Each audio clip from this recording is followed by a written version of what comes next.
ठरलं तर मग या मालिकेच्या आजच्या भागाचे अपडेट जाणून घेऊया आपल्या आजच्या या व्हिडिओमध्ये। तर आता इथे अर्जुनला फायनली मैनाचा सुद्धा केस मिळालेला आहे आणि अर्जुनने आता तो केस आणून त्याच्या कॅरी बॅगमध्ये कॅरी केलेला आहे आणि त्याच्यावरती आता मैनावतीचं नाव लिहून ठेवलेलं आहे। आता अर्जुनला समजलेलं असतं की चला फायनली आपल्याला दोन्ही सॅम्पल आहेत ते मिळालेत, आता आपल्याला पटकन DNA टेस्ट करून घेता येईल। अर्जुन ताबडतोब चैतन्याला कॉल करतो आणि चैतन्याला सांगत असतो, चैतन्य मी तुला म्हटलं होतं आठवतंय ना, आपल्याला एक DNA टेस्ट करून घ्यायची आहे, ते आपल्याला DNA टेस्ट करायची आहे, तर त्यासाठी तू लवकर घरी ये। आता काय खरं आणि काय खोटं हे मला कळून जाईलच। नक्की मैनावती सायलीची आई आहे की नाही ते समजेल। तसंही मला तर शंका आहेच की मैनावती सायलीची आई नाहीच आहे, पण एकदा DNA टेस्ट करून घेतली की त्यानंतर काय खरं काय खोटं हे अगदी व्यवस्थित मला स्पष्टपणे समजून जाईल। DNA टेस्ट होईपर्यंत या लोकांचा त्रास सहन करावा लागेल, त्यानंतर एकदा का खरं कळलं की मग मला पुढं काय करायचं ते ठरवता येईल। ही लोकं कोण आहेत, कुठून आली आहेत ते सगळं समजून जाईल असा विचार आता अर्जुन करत असतो। तर इकडे आता हे लोक सगळेच फराळ खात असतात आणि गप्पा मारत असतात। आता ओवाळण्याची वेळ जवळ येत चाललेली असते। इतक्यात त्या ठिकाणी आता सदाशिव आणि मैनाच्या बाकीच्या तिन्ही मुलीसुद्धा आलेल्या असतात। आता त्या तिघीजणी येतात आणि पटकन ए बबले अशी जोरात हाक मारतात। आता त्यातल्या एका बहिणीचं लग्न झालेलं असतं, मधली ही जरा विचित्र पद्धतीचं काम करणारी असते, तर तिसरी ही जरा साधी असते। तर आता त्या तिघींना बघून घरातल्या सगळ्यांनाच आश्चर्य वाटतं की या तिघी आहेत तरी कोण।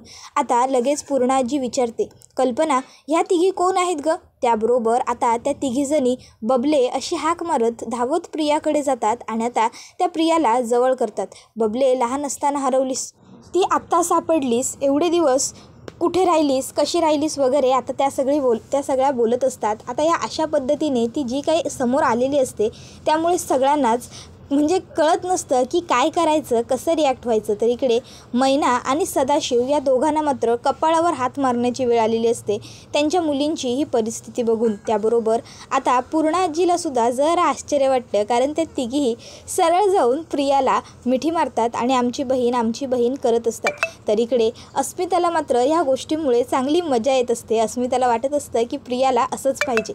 त्याबरोबर इथे आता अर्जुन म्हणत असतो की काय आहे हे सगळं, म्हणजे या मुली आहेत तरी नक्की कोण आणि किती विचित्र आहेत। तर आता त्या तिघीजणी बबली म्हणून प्रियाला चांगल्या अंजारतात, गोंजारतात, आमची बहीण बबले अगं किती मोठ्या घरात पडलीस ग, तुझं तर नशीब पालटलं बाई, नशीब उजळलं म्हणायचं। चला बरं झालं, कुणाचं तरी बरं झालं की। त्याबरोबर आता लगेच तिची जी तिसरी बहीण असते ती म्हणत असते, बबले अगं आदनंमधनं येत जा आमच्याकडं, दागिने मस्त आहेत ग तुझे, कानातले, गळ्यातली चेन सगळं छान आहे की। त्याबरोबर आता प्रियाला मात्र त्या तिघींनी जवळ आल्यामुळे कसं तरी होत असतं, तिला हेक्टिक वाटत असतं हे सगळं। त्याबरोबर ती म्हणते, ए सोडा मला, सोडा, लांब व्हा माझ्यापासून, सगळ्यांनी लांब व्हा। त्याबरोबर त्या तिघीही आता तिच्यापासून जरा लांब जातात।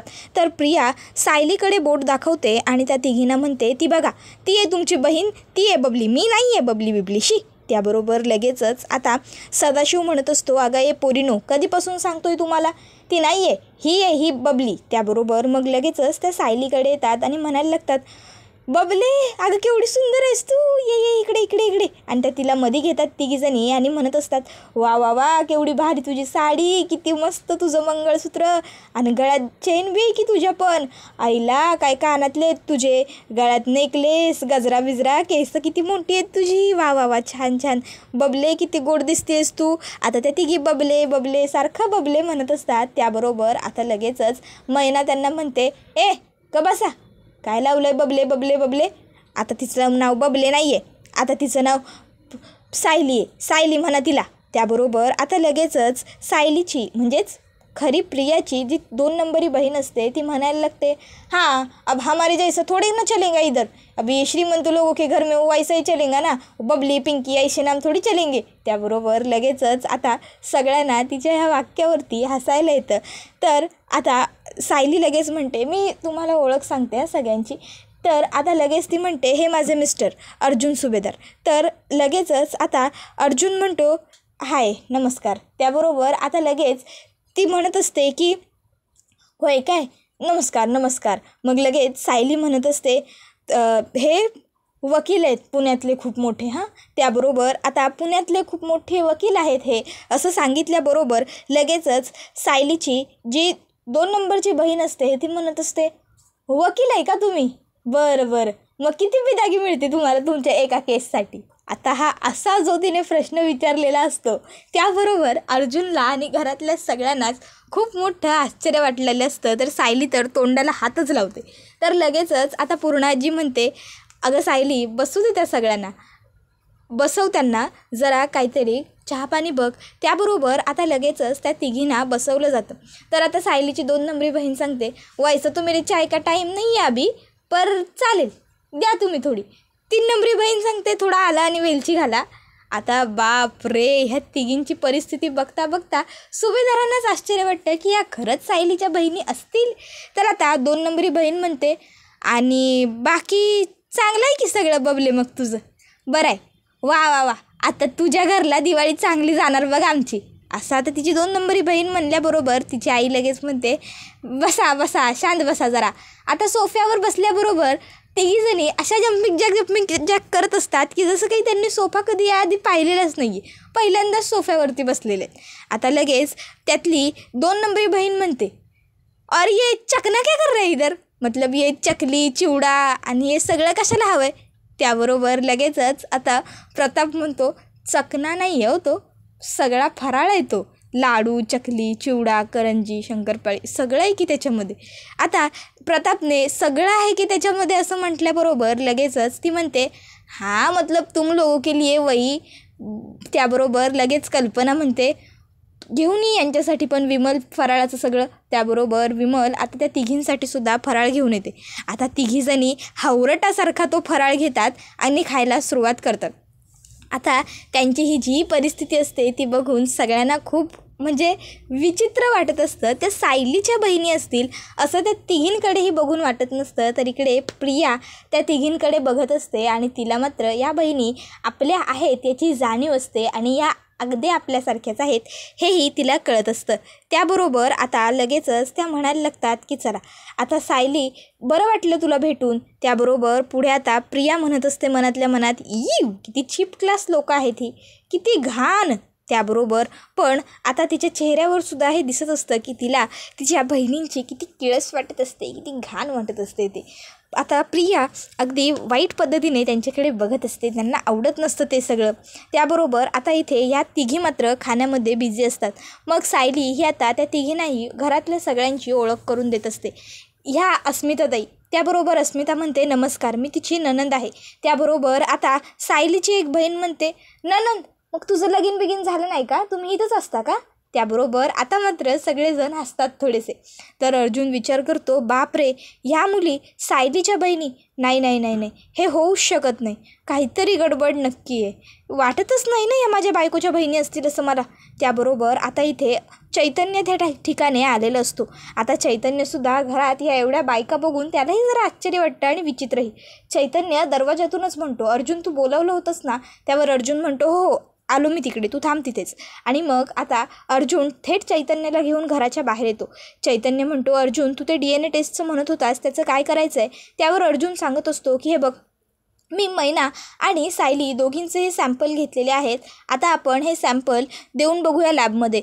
चैतन्य आजच्या आज रिपोर्ट मिळतील याची काळजी घेशील, रिक्वेस्ट कर तिथे, हंबली रिक्वेस्ट कर.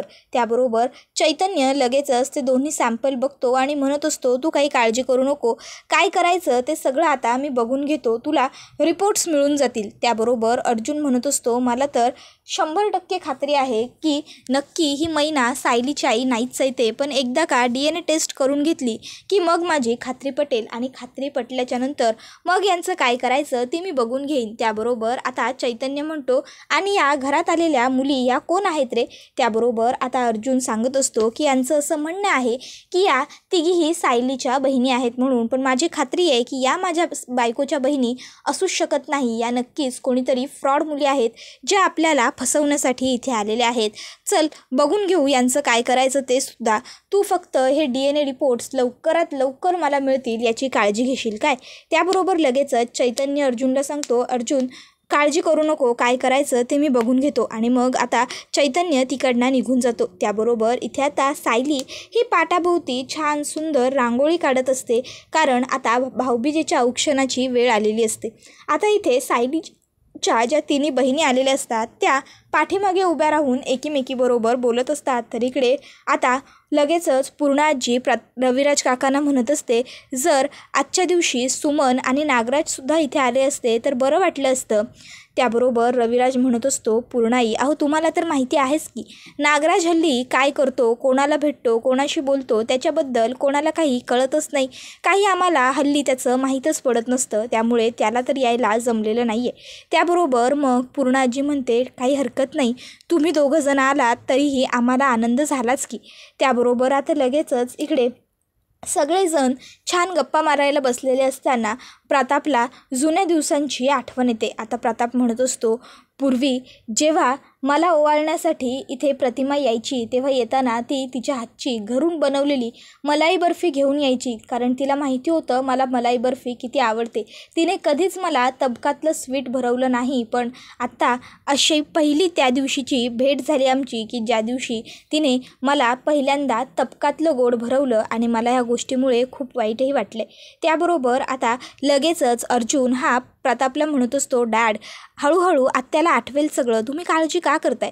त्याबरोबर आता प्रतिमाला लगेचच सगळेजण बोलवतात आणि मग प्रतिमा आता लगेच प्रतापला औक्षण करून घेते. त्याबरोबर प्रताप आता तिला सुंदर असं एक गिफ्टसुद्धा देतो. तर प्रतिमा आता प्रतापला गोड न भरवता बाजूला चाललेली असते. तर लगेचच सायली ही आता प्रतिमा आत्याला म्हणत असते, प्रतिमा आत्या अहो तुम्ही बाबांना गोड नाही भरवलं. त्यावर प्रतिमा आत्या म्हणते, हो तेच तर करते सायली. त्यावर सायली म्हणते, अहो आत्या ते काय ताटात आहे की गोड. त्याबरोबर प्रतिमा आत्या म्हणते, अगं नाही सायली, त्याला माझ्या हातची मलाई बर्फी लागते भाऊबीजेच्या दिवशी, म्हणून मी मलाई बर्फी घरनं बनवून आणलेली आहे.